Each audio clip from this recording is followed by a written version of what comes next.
శ్రీమద్ భగవద్గీత 5వ అధ్యాయము 25, 26, 27, 28, 29వ శ్లోకములు.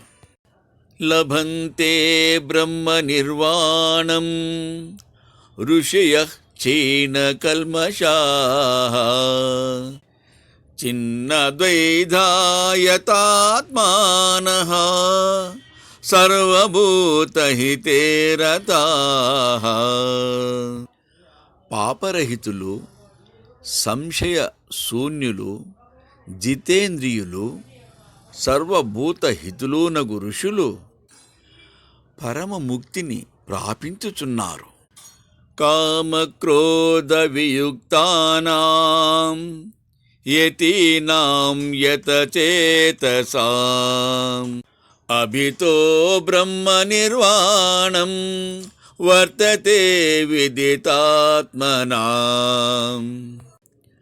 కామక్రోధములను వదిలి చిత్తమును జయించిన ఆత్మజ్ఞానులకు పెద్దలకు బ్రహ్మ నిర్వాణము ఎల్లయెడలా వెల్లివిరిసి ఉన్నది.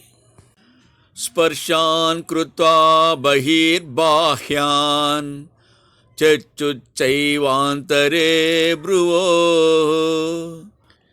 ప్రాణాపానౌ సమౌ కృత్వా నాసాభ్యాంతరచారిణౌ యతేంద్రియమనోబుద్ధిః మునిర్మోక్షపరాయణః విగతే చాభయక్రోధో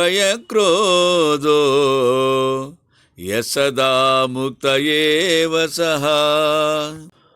బాహ్య విషయ చింతన వదిలి భ్రూమధ్యమున దృష్టిని నిలిపి నాసాపుటములందు వర్తించు ప్రాణాపాన వాయువులను సమానమునర్చి ఇంద్రియ మనోబుద్ధులను నిగ్రహించి ఇచ్ఛా భయ క్రోధములను విడనాడి మోక్ష దీక్ష కలిగిన మౌని పుంగవునికి ముక్తి నిత్య సన్నిహితమయ్యున్నది. భోక్తారం యజ్ఞతపసాం సర్వలోకమహేశ్వరం